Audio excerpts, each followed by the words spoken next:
Hello dear aspirants, this is Dr. Sourav Sir's classes. Our contact number is 98367930076. Again, I am repeating our contact number, which is 98367930076. And our email ID is souravsirclasses@gmail.com. So if you have any mathematical query, doubts or anything, please feel free to drop an email to our email ID, or you can call or WhatsApp also in this number.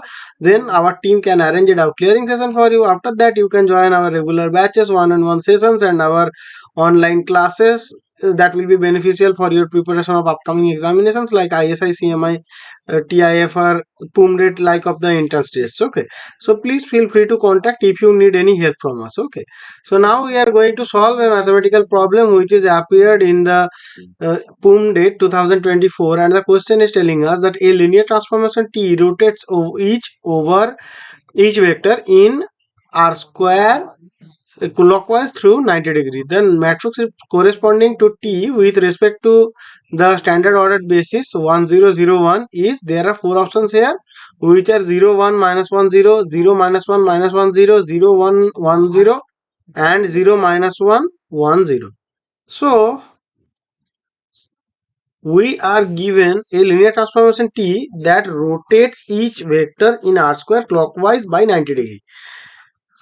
So we need to determine the matrix representation of T with respect to the standard basis E1, which is my 1 0, and E2, which is my 0 1. Okay,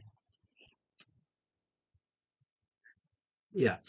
So now we are going to see what is the effect of T on the basis vectors. Okay, so a clockwise 90 degree rotation transforms the first basis vector E1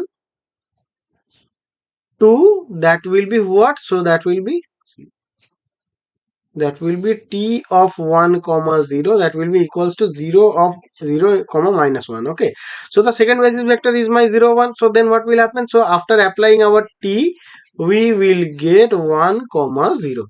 So now we are going to construct the transformation matrix. So the columns of the transformation matrix correspond to the images of the basis vector. So we will get T will be, so our T will be what? So that is equals to 0, and that will minus 1 will come here, and we will get 0 minus 1 0 1 minus 1 0. Okay, so the correct answer of this question will be my 0 1 minus 1 0. So this is in our option A. So the correct answer of this question will be our option A. Okay, hope you understood, guys. Again, I am telling that if you need any help from us, or if you have any mathematical doubts or query or anything, so please feel free to contact on this number. That means you can call on this number, or you can WhatsApp also. So, and you can drop an email to our email ID. Then you can join to our institute as a student. Then you can enjoy all the services of Dr. Sourav Sir's classes. Okay, thank you guys, hope you understood. Thank you.